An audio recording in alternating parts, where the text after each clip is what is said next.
हमारा third day है। इस थर्ड डे में हम लोग थोड़ी सी एक्सरसाइज करेंगे। अब हम लोग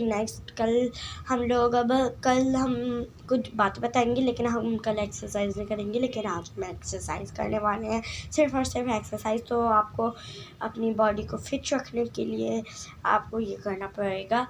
ये जो आपके हाथ है इन्हें 1 2 3 4 1 2 3 4 1 2 3 4 1 2 3 4।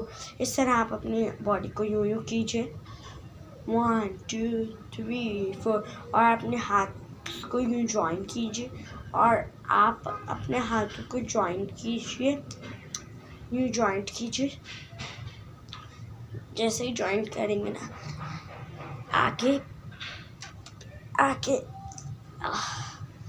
यूं कीजिए। ठीक है, आप लोग अपने हाथों को यूं कीजिए।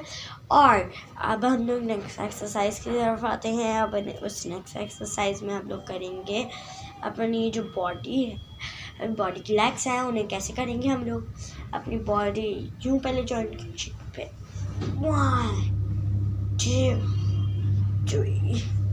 अब नेक्स्ट फुट 1 2 3। अब नेक्स्ट फुट 1 2 3। तो आज के लिए जज़ाकल्लाह।